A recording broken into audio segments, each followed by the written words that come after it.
Well, it's Monday, March 2nd, 2026. I'm Brittany Noble, and here's what's coming up on The Breakdown. A top Trump advisor says schools may have to teach students to love America to receive federal funding. We break down what this could mean for classrooms across the country. Why the mayor of New York City now says Black New Yorkers' contributions must be fully recognized.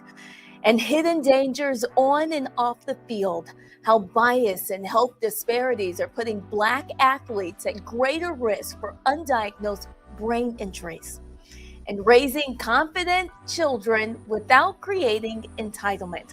A conversation about discipline, accountability, and preparing the next generation for success. The Breakdown starts right now.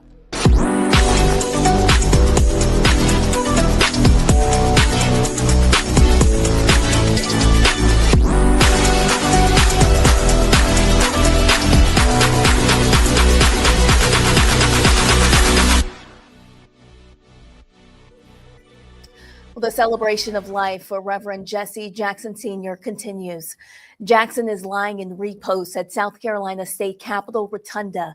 A memorial caravan traveled to Columbia, South Carolina on Saturday, ushering his body in a brand new hearse driven by Chicago-based funeral home Leake & Sons, traveling through 6 states. Jackson's foundation as a civil rights champion began with his upbringing in South Carolina. Jackson was born in the segregated town of Greenville.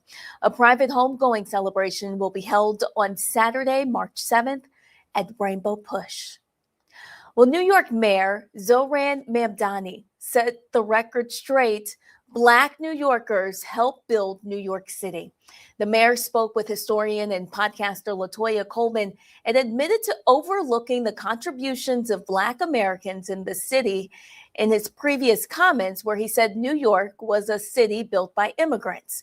Mamdani, who was born in Uganda to Indiana parents, is one of many politicians who have taken a stance in support of immigrants and against President Donald Trump's federal immigration crackdown. Here's more on him clearing the air with Coleman.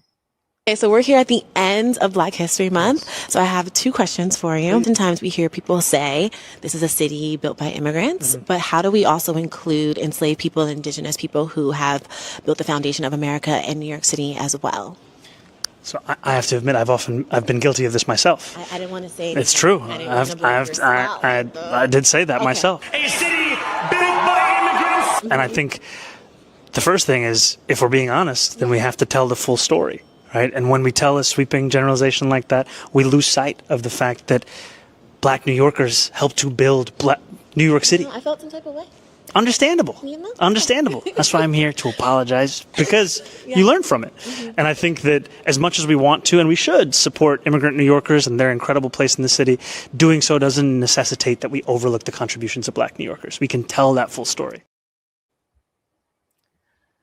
Well, the United Steelworkers Union installed Roxanne Brown as its 10th international president. Brown is the first woman and the first Black woman to lead the Steelworkers Union. Elected last fall, she replaces David McCall, who did not seek re-election after serving as the USW's international president since September of 2023. Brown served as USW International Vice President since 2019. She joined the union's legislative and policy department in Washington, D.C. 27 years ago and rose through the ranks. The USW represents 225,000 members in nearly every economic sector across Canada and is the largest private sector union in North America, with 850,000 members in Canada, the U.S., and the Caribbean. President Donald Trump's top policy advisor, Stephen Miller, says schools must teach children to love America if they want federal funding. In a stunning declaration, Stephen Miller unveiled a plan to reform U.S. education.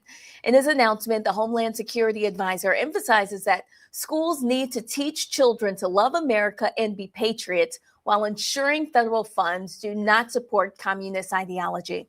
This is part of Trump's agenda to counter woke culture. Take a listen to Miller's comments on what is expected of schools if they want to obtain federal funding.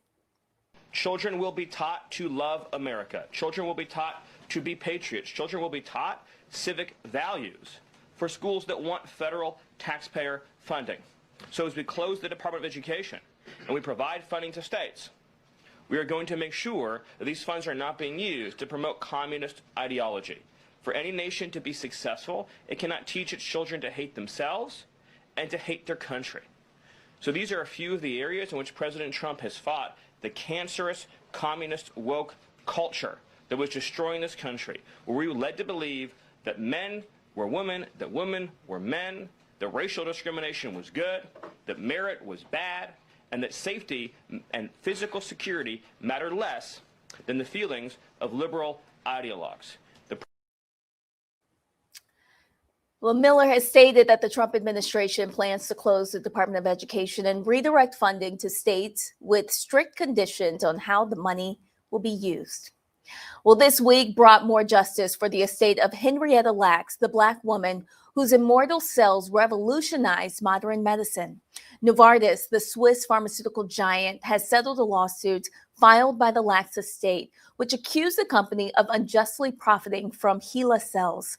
These cells were taken from Lacks' cervical tumor at Johns Hopkins Hospital without her knowledge back in 1951. At the time, Lacks was a 31-year-old mother of 5 when doctors at Johns Hopkins removed her cancer cells during treatment. Her cells became the first immortal human cells capable of growing in a laboratory and being reproduced indefinitely. For more than 70 years, Lacks cells have contributed to significant medical breakthroughs, including the polio vaccine, genetic mapping, and COVID-19 vaccines. But despite this, the Lacks family never received any compensation. While Johns Hopkins states that it never sold or profited from the cell lines, many companies, including Novartis, have patented methods for using them. The settlement marks the second instance of legal resolution in lawsuits filed by the Lacks estate, which contends that biomedical businesses have benefited from a racially biased medical system. Well, Civil Rights TV, the world's first 24-hour television network dedicated exclusively to civil rights history, education, and future equity, has officially launched on the Connect to Your City streaming platform powered by Connect to OTT. The network made its debut from Selma, Alabama. Civil Rights TV delivers around-the-clock programming focused on historic moments, cultural education, community leadership, and conversations shaping the future of equity and justice. Viewers can watch Civil Rights TV by downloading the Connect to Your City app or Roku, or by streaming directly online through the Connect to Your City OTT platform. And the actor goes to... You are shining herald of Michael B. Jordan.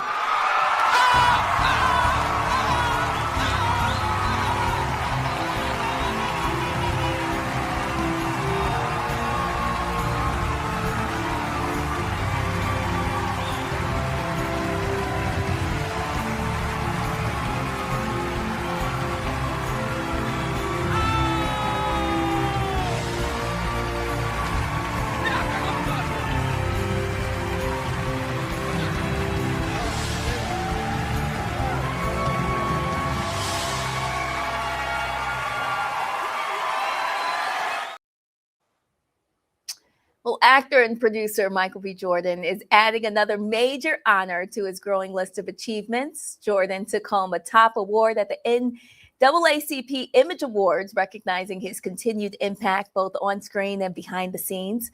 Known for powerful performances in films like Creed and Black Panther, Jordan has also been praised for using his platform to elevate diverse storytelling and create more opportunities for Black creators in Hollywood. The win highlights his influence not only as an actor, but as a producer, helping reshape representation across the entertainment industry. Well, Colorado University quarterback Dominique Ponder has died. Colorado State Patrol say the 23-year-old was involved in a single car crash. According to authorities, that crash happened around 3 a.m. on Sunday in Boulder County. Police say Ponder, who was driving a 2023 Tesla, lost control on a curve and went across the eastbound lane, striking a guardrail and an electric line pole before rolling down an embankment and catching on fire. He was pronounced dead at the scene. Police say speed is suspected to be a factor, though a full investigation will still take place. Ponder was a third-year sophomore from Opelika, Florida. He spent the past 2 seasons with Colorado after transferring from Bethune-Cookman. Colorado coach Deion Sanders posted a tweet in wake of the tragedy, touching on Dominique's legacy. Dom was one of my favorites. He was loved, respected, and a born leader. Let's pray for all that knew him and had the opportunity to be in his presence. Lord, you're receiving a good one. Well, coming up today on The Breakdown, how cultural bias and health disparities are impacting concussion diagnosis and long-term brain health in Black athletes and our communities. What parents, coaches, and families need to know to protect our athletes. The Breakdown continues after the break. And remember, for more news headlines and in-depth coverage 24 hours a day, please visit the Black Star Network. We are your source for stories that matter to our community. We'll be right back. You're watching The Breakdown with Brittany Noble on the Black Star Network.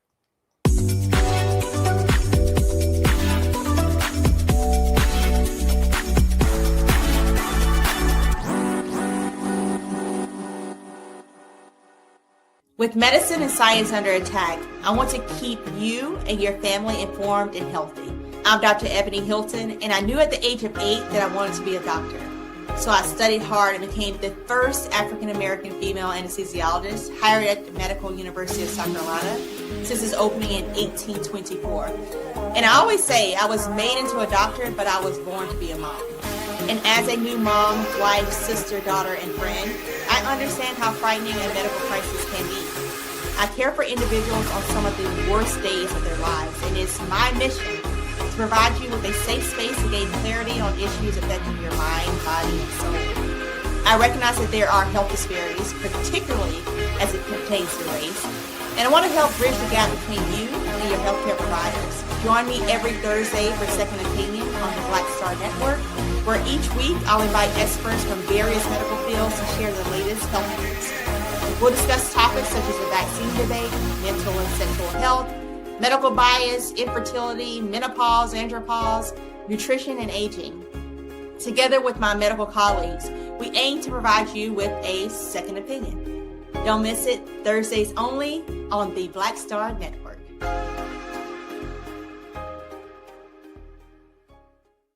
If in this country right now, you have people get up in the morning and the only thing they can think about is how many people they can hurt, and they got the power, that's the time for mourning.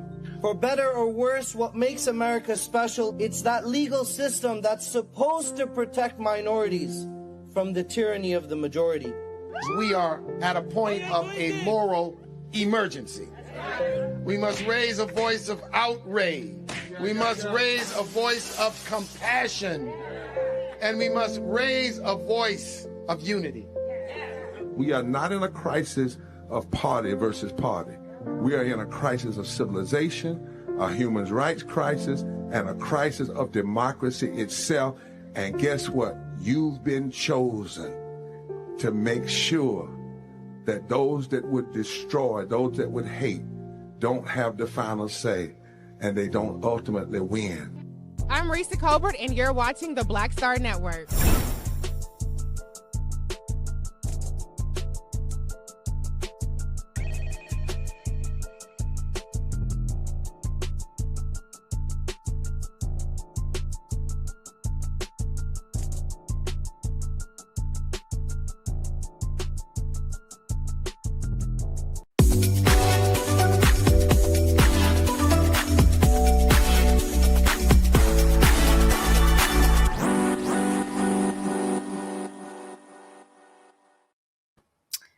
Welcome back. Today, we're examining the growing concussion crisis impacting Black athletes and the broader health disparities tied to brain injuries.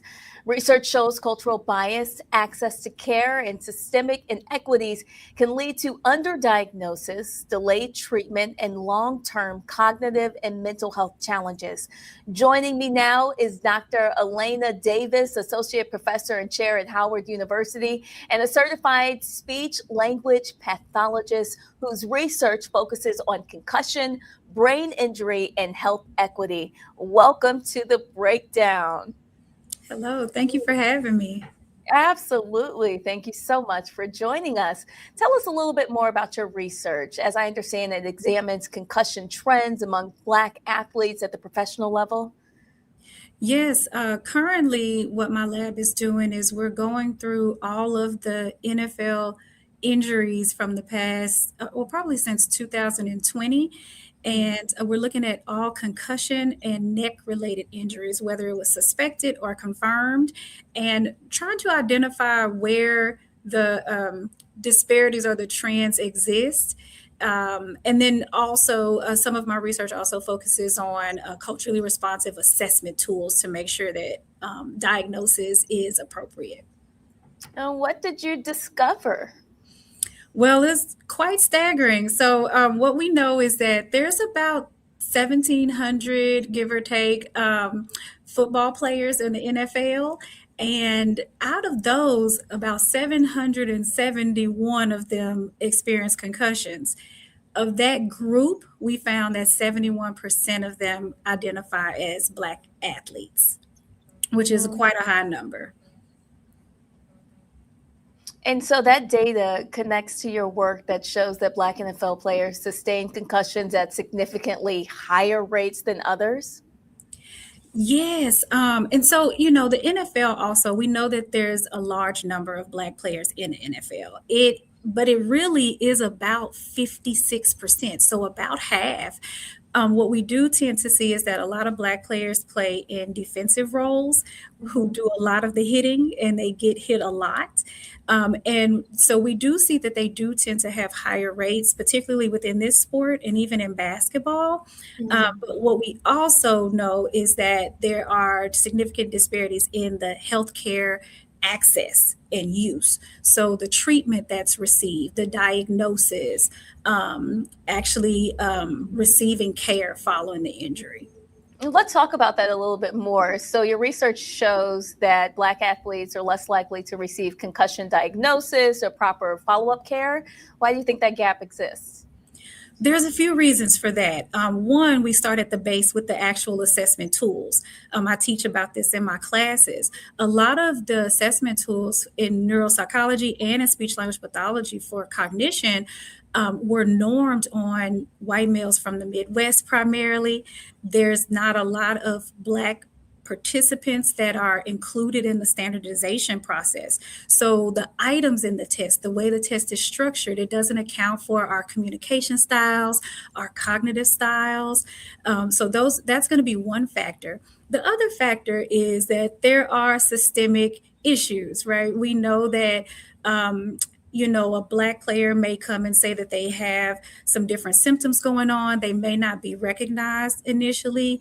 Also, the symptoms of concussion can easily be lumped into mental health disorder, which may be overlooked as well.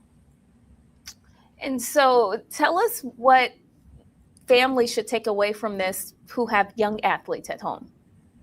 Yes. So one, education is key.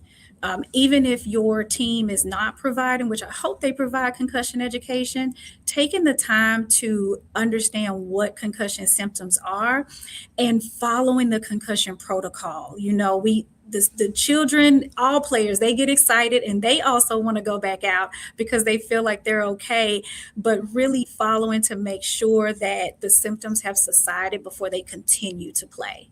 Okay. And so what should families know when working in conjunction with healthcare?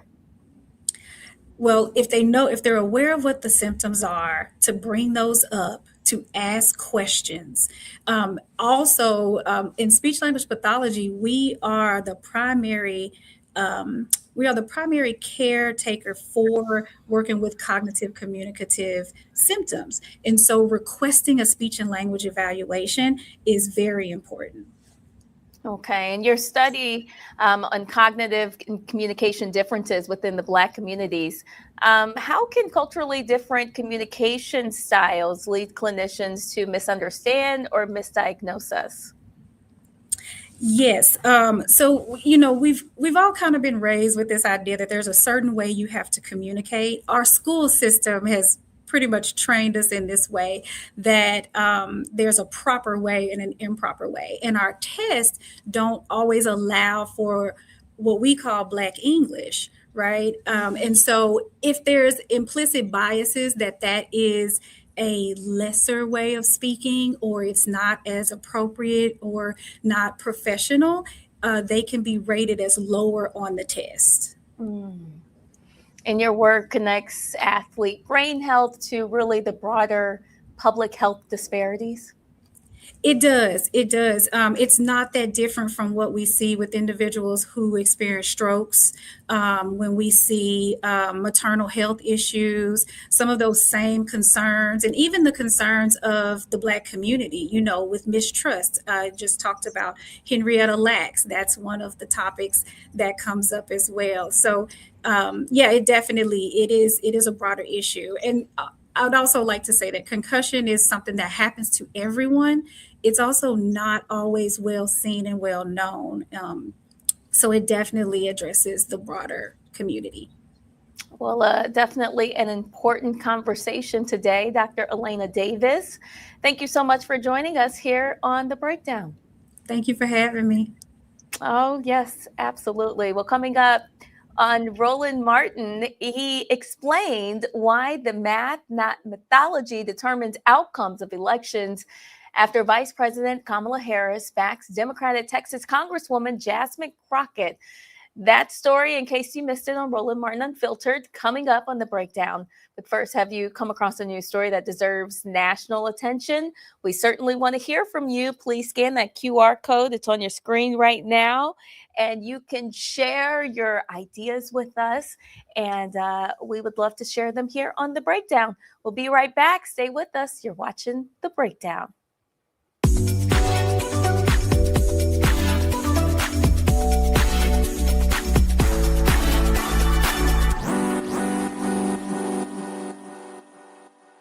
They said the quiet part out loud. Black votes are a threat, so they erased them. After the Supreme Court gutted the Voting Rights Act in 2013, Republican legislatures moved fast. New voter ID laws, polling place shutdowns, purges of black voters from the rolls. Trump's Justice Department didn't stop it, they joined in. In 2018, his DOJ backed Ohio's voter purge system, a scheme that disproportionately erased black voters. Their goal, erase black votes and political power. Yeah, that happened. These are the kinds of stories that we cover every day on Roland Martin Unfiltered. Subscribe on YouTube and download the Black Star Network app. Support fact-based independent journalism that centers African Americans and the issues that matter to our community.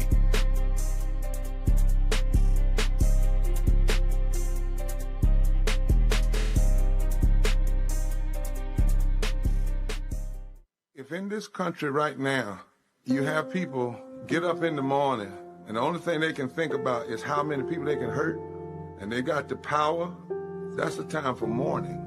For better or worse, what makes America special, it's that legal system that's supposed to protect minorities from the tyranny of the majority. We are at a point of a moral emergency. We must raise a voice of outrage. We must raise a voice of compassion. And we must raise a voice of unity. We are not in a crisis of party versus party. We are in a crisis of civilization, a human rights crisis, and a crisis of democracy itself. And guess what? You've been chosen to make sure that those that would destroy, those that would hate, don't have the final say, and they don't ultimately win. What's happening? This is your man, Motown recording artist Kim. You are watching the Black Star Network.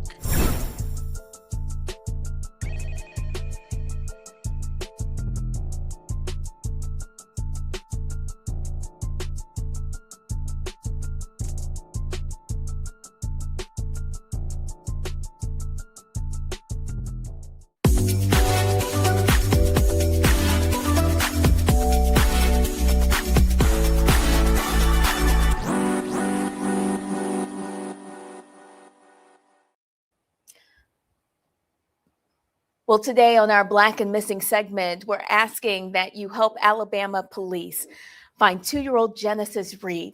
She went missing February 16th, 2026, around 8 o'clock p.m. in the area of Apache Drive in Enterprise, Alabama. Genesis was last seen wearing pink Minnie Mouse pajamas. Through investigations, authorities believe Genesis has been missing for weeks. Her mother, Adrienne Reed, was arrested for false reporting to law enforcement.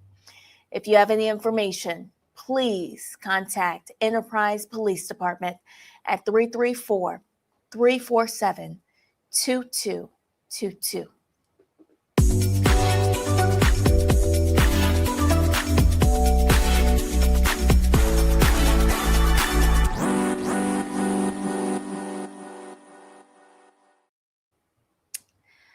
Well, in case you missed it on Roland Martin Unfiltered, Roland talks about Kamala Harris backing Jasmine Crockett ahead of the primaries in Texas.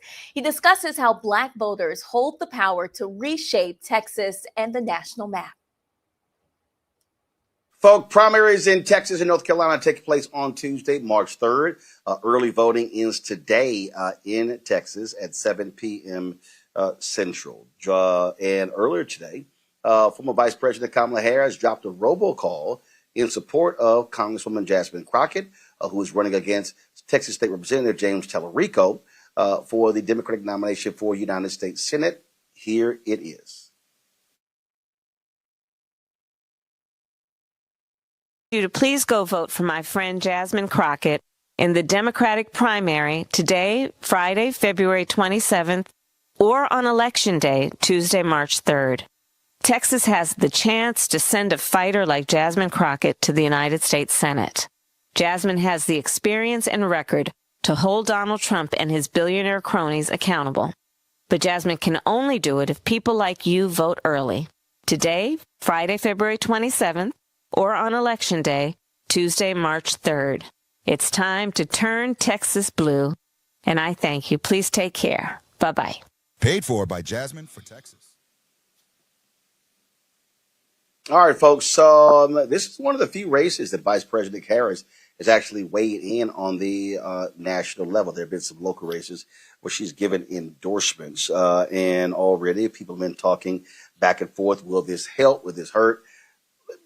Candace, my position is very simple on this, and that is when you're trying to win the primary, you throw everything at it. You don't sit here and say, oh, I'm not quite sure. Bottom line is you're trying to win. This is a tight race. People need to understand in Texas, you can pick which primary you want to vote in. So it's not like you are either a registered Democrat or a registered Republican. When you go to the polls, I voted last Friday. When I went to the polls, it was very simple. Got to the polls and they said, which primary do you want to vote in? You want to vote in the Republican primary? You want to vote in the Democratic primary? There have been in the past, I remember there have been a few elections where I did vote in the Republican primary because there were black candidates, there were black judges who were on the ballot. See, what people don't, what folk don't understand about politics, I'll give you an example. Dallas County. First of all, the state of Texas used to be blue. They called them yellow dog Democrats. It was a blue state. Then, of course, George W. Bush beats Ann Richards. Then he runs again for re-election. And since 1988, Democrats have been losing all statewide offices. So there was a point where Dallas County was a blue county. Then Dallas County became red. I remember John Cruzo, longtime Democratic judge, who's now the district attorney running for re-election. I remember when John Cruzo actually ran as a Republican in order to stay on the bench because the county had flipped. And so in Texas, you get to decide which one you want to vote in. So when people are talking right now about how Democrats are outpacing Republicans, well, we don't know if the Republican voters are actually voting in the Democratic primary. It was interesting. I saw this one tweet today. This thing is all over the place, Candace, where, the Republicans were claiming they were urging Crockett to get into the race. And then now we're hearing, Republicans are really scared to death of James Tallarico. And so now a deputy White House person put a tweet out, no, they fear Crockett. I mean, it's all this sort of stuff. And my whole deal is like, y'all, none of that stuff matters. It's Tallarico, it's Crockett. one of them is going to win. And bottom line, that's what's going to be the case. And so again, when you're at this point, you throw everything. So if I'm Crockett, hell yeah, I'm pushing Harris's endorsement. If that could pick me up votes, so be it. Yeah, so be it. And like you said earlier, you're dealing with a situation where people have choice. They have choice as to whether or not to go to this primary. And as you said, the whole purpose sometimes of the Republican Party was to get people to stay home. So the first thing that we have to is a takeaway that you always talk about. You have to get out and go and vote. That's number one. Number two, this is the first kind of major person that Kamala has really stepped out to go ahead and endorse. So this is obviously very major, and it's something that she firmly believes in, and she knows that it matters. And Jasmine Crockett knows that it matters. Whether people thought that, Kamala Harris did a good job or not, or who was she during that 100 days, and I can't tell who she was, and she didn't really stand on her ground. It doesn't matter. You pull out all the punches now and you go for what you know. And what you know right now is that Kamala, she could have made America a lot better than Trump. This is what we know. And I think that that's a lot to count on in terms of Jasmine Crockett making sure that she gets that support. And let's be clear. It was vice versa too. Jasmine Crockett certainly firmly agreed that Kamala should have been the next president of the United States. And she showed that support. And that's what we're seeing now. What was tripping me out, Matt, I'm looking at all of these stories. Semaphore has a story up. A Democratic U.S. senator say, a lot of us are pulling for Tallarico. He's the viable candidate. There was a video that went around. There was a white woman who was in tears saying, I really love Jasmine Crockett, her fight and her energy, but I really think he's electable. And you've had race thrown in this, you've had gender thrown in this, and all of this. And when I keep hearing that, again, as a native Texan, as somebody still registered in Texas, I'm trying to understand why it's, he is a viable candidate and she's not. When I've seen multiple polls that show if the corrupt Texas Attorney General Ken Paxton beats incumbent Senator John Cornyn, that it's going to be a tight race, whether it's Tallarico or Crockett. So how is he more viable than she is? I think he's more viable than she is because he's a white man, and they think that confers upon him a greater ability to win this state. I mean, I'm going to go vote on Tuesday. I vote religiously on Election Day. And I've always, thought that this is a failing of the Texas Democratic Party to not iron this out and have two very quality candidates, two candidates who are driving engagement in a way some other candidates have not in recent history, running for the same office. I mean, it just seems to me they should have figured this out. I don't know all the backdoor stuff, but it puts us in a bad spot. But I think speaking directly to it, that's the issue. The issue is they think because he's a white man, he's more qualified, he's better, do better out. All right, Matt, hold tight 1 second. Matt, hold tight 1 second. Where your signal is breaking up, so we need to fix that. I'm gonna go to Michael. Michael, again, I'm real clear, Michael. Texas, there are 254 counties in Texas. No Democrat has won statewide since 1988. Beto O'Rourke came within 2.5 points of beating Ted Cruz. Colin Allred lost between about 10 points. When you look at the other races, it was blowout races that were taking place. So, again, I've seen polling, and polling shows that it's Crockett almost tied or up 1 or 2 against Paxton. Tallarico tied or up 1 or 2 against Paxton. So, again, it's amazing how none of these people have actually said what makes Tallarico more viable. And I'm just like, okay, explain it. He can appeal to voters across the aisle. Okay, that's it? In Ruby Red, Texas? Okay. Well, a few points here. And I just did a video earlier this week dealing with Jasmine Crockett, talking about one of her constituents named Miss Gladys, who's an African-American woman, 79 years old. And Miss Gladys went to the polls in Texas to vote for Jasmine Crockett and was given a Republican ballot. And Jasmine, and just as you were talking about, Roland, Jasmine Crockett is warning people, make sure you ask for a Democratic ballot, because her constituent was given a Republican ballot. But Matt just hit on it. Okay. And I'm going to take it a step further. It's not that just Tallarico is a white man. What it is if you think of the previous U.S. senators from Texas, okay, to my knowledge, they were all white men, or mostly white men, right? Now, Jasmine Crockett, I love Jasmine Crockett. I hope she wins. She is eminently qualified. But when they say that Tallarico is more viable, they are operating based upon their conception of what a U.S. senator from Texas looks like. I'm not saying it's right. I'm saying understanding how white people think, and some African Americans as well. That's what they're saying. This is the same problem that Kamala Harris ran into. Kamala Harris was overqualified. Kamala Harris should have won.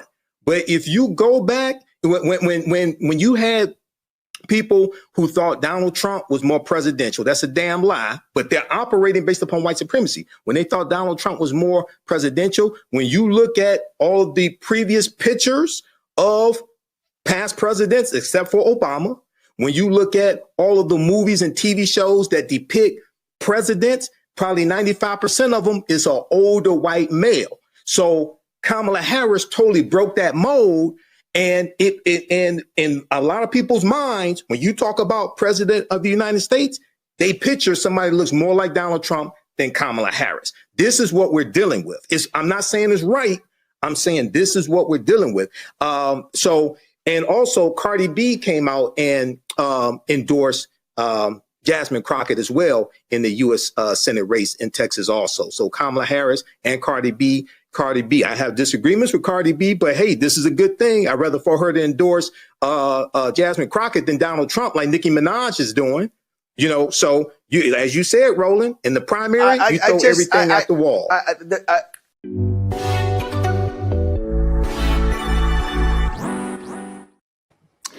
Well, coming up tonight on Roland Martin Unfiltered, a preview of tomorrow's primary elections. One we are closely watching, Texas Democratic Senate race between Congresswoman Jasmine Crockett and Texas State Representative James Tallarico. All right, coming up after the break, a conversation every parent needs to hear. We're talking discipline, accountability, and how to raise confident children without creating entitlement. The authors of How to Raise Spoiled Kids joins us next on The Breakdown. Stay with us. If you love the work that we're doing here on the Black Star Network, know that your support is critical to the work that we do. You can support us via Cash App using the Stripe code. We will put that, there it is, in the bottom left-hand corner. You can also help us out with credit cards. Use the same thing. PayPal's are Martin Unfiltered, Venmo's RM Unfiltered, Zelle at RolandSMartin.com, Rolling at RolandMartinUnfiltered.com. If you're old school, you can send us a check or a money order. It's all payable to Roland Martin Unfiltered, P.O. Box 57196, Washington, D.C. 20037-0196. Our goal is to raise $1 million by December 31st, and so we really would appreciate your support. Stay with us. You're watching The Breakdown on the Black Star Network.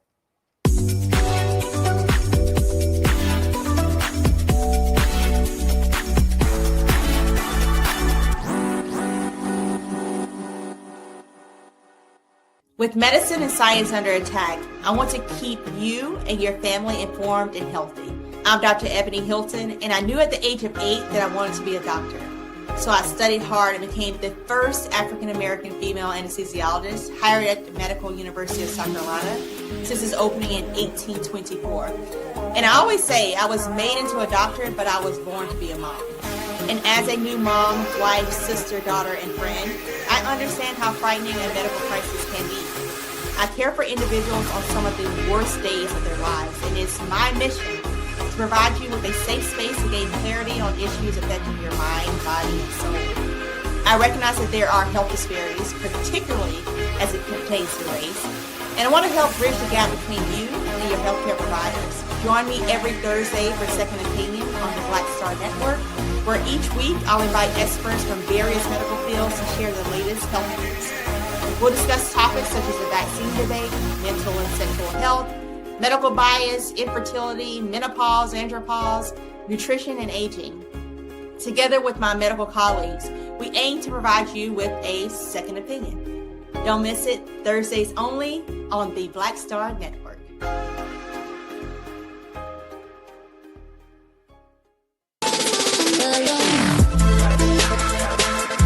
Hey y'all, welcome to The Other Side of Change, only on the Black Star Network and hosted by myself, Bria Baker, and my good sis, Jamira Burley. We are just two millennial women tackling everything at the intersection of politics, gender, and pop culture. And we don't just settle for commentary. This is about solution-driven dialogue to get us to the world as it could be and not just as it is. Watch us on the Black Star Network, so tune in to The Other Side of Change.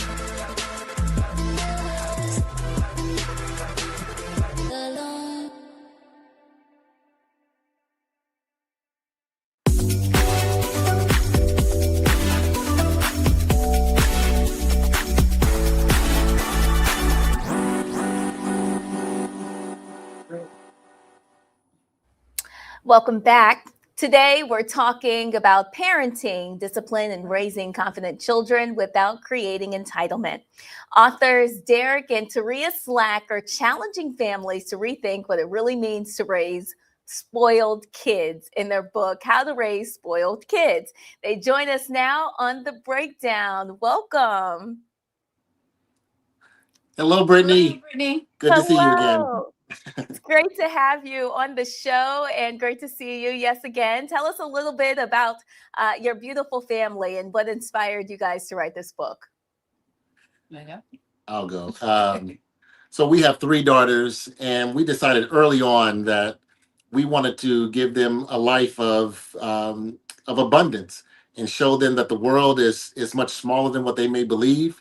And the smaller the world is, the bigger they become. So we set out on a journey to just give them tools that's going to lead them to a wonderful life of being spoiled. And we've remixed spoiled. Spoiled isn't just about indulgence or giving them toys and things like that, or giving them what they want. We're giving them tools. And spoiled is an acronym that we've created that means savers, producers, owners, investors, leaders, entrepreneurs, and disciplined. And so tell us a little bit more about how you are using that to teach your children about how they should be living their lives.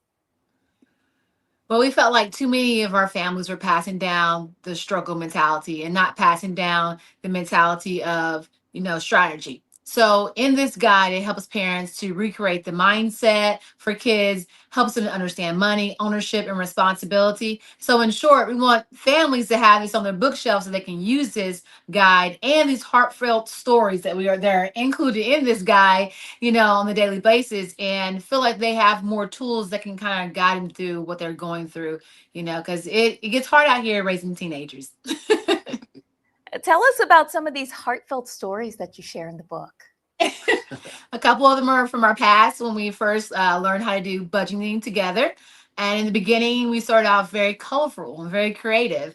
And it would end in tears and fights. And so we learned that we come from different backgrounds. So we had to find a common denominator and a common space to work in. And so we did that. And it took whiles. It took years. And we use this book as a tool to put it in there that, it's not going to be easy, but it's worthwhile and it can be done. It is possible. Tell us more about how parents can give their children opportunities while still teaching gratitude and responsibility. I definitely asked that because you guys are business owners and I've seen that you have put your children to work as well. We definitely have. So we own Black Leaf Vegan in Indianapolis. It's a cafe, but it's also a wellness organization that just teaches how to live healthier, wealthier lives. And that is an extension of what we instill within our children, is that working hard and earning is how you produce a result. So being a saver, you want to save your money. Being a producer, you want to create something, and we've created opportunities for them to carry on. One such thing that we do in our family, when our children turn 10 years old, when they turn 10, they get a trip anywhere in the world just with dad, just me and the one child, the 10-year-old. And that teaches them how to be prepared. When they turn 13, they get a trip with mom. And she teaches her everything that a 13-year-old daughter would want. And then when they turn 16, they get a trip with both of us. And we take trips all over the world just to show them the abundance of life, not just the scarcity of it. But also, we want families to not take away from that and say that, this is only reserved for the rich. This is about intentionality. This is about how you're able to give your children, not everything, but you're able to teach them anything. You teach them how to build anything, and that is through intentionality. Well said. What are some other practical lessons that maybe families can start applying at home right away? It's just one story that we tell in the book is about one of our youngest daughter, who is very precocious. She wants to do everything her older sister wants to do. One thing, we went swimming one time, and she wanted to jump in the deep end, and mom thought she wasn't ready, and dad said, when the child is ready, she's going to jump.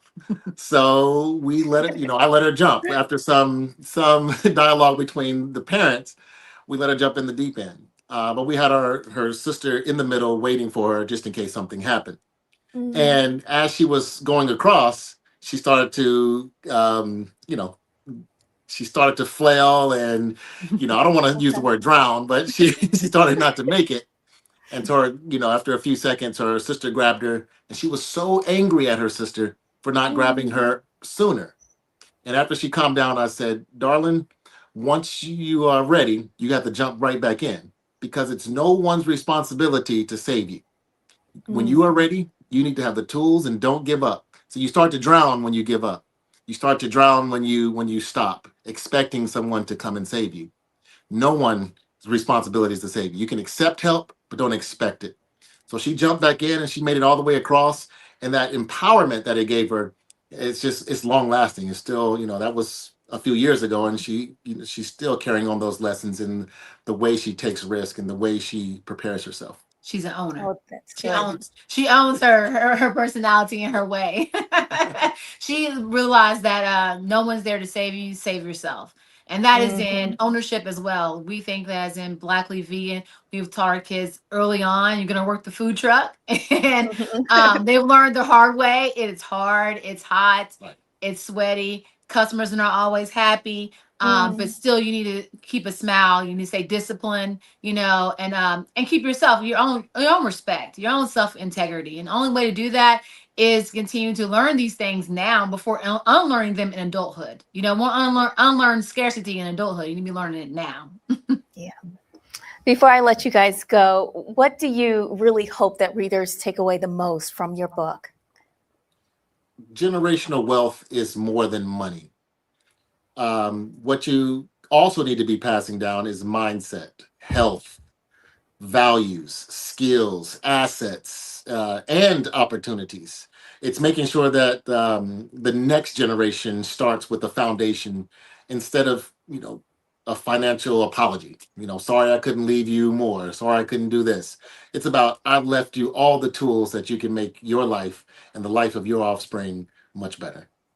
And families want to do this. They want to do this. They just don't feel like they have the tools or the capability. This book lets you relax and say, hey, this is your guide. Just use it. And so if you just open the book up, use it, laugh a little bit with us, and also don't take it so hard on yourself. You do all you can and use the tools you can. Kids either take them or they don't take them. Sometimes they take some of the seeds, and sometimes they don't take some of the seeds. Take some of the seeds and they plant them and they make their own way. So that's what the book's about. All right, Derek and Taria, where can we find your book? MySpoiledKids.com. Just go there, order 90 copies. You order 90 copies, you get 90 copies delivered to you. Sounds like a great deal. Derek and Taria, thank you so much for joining us today on The Breakdown. All right. Thank you, Brittany. Thank you, Brittany. You're welcome. Well, that will do it for us today on The Breakdown. We want to thank you so much for your support. We want to take this opportunity to remind you that you can always go to our website, shopblackstarnetwork.com. That's where you can get your official Black Star Network swag, but it doesn't just stop there. When you shop blackstarnetwork.com, you're supporting a growing collection of Black-owned businesses, all featured on our site that you can shop and purchase. And you can just keep the money circulating in our community. Again, that's shopblackstarnetwork.com. That will do it for us today. Thank you for spending part of your day with us here on The Breakdown. Be sure to keep the conversation going online. I'd love to connect with you. Please find me on social media at The Noble Journalist. You can always send us your questions or your story ideas. Let us know what's happening on your community. You can go to our website, blackstarnetwork.com. Don't forget, we'll be right back here tomorrow with more news, context, and voices that matter. And for more news, special coverage, and on-demand content, again, blackstarnetwork.com.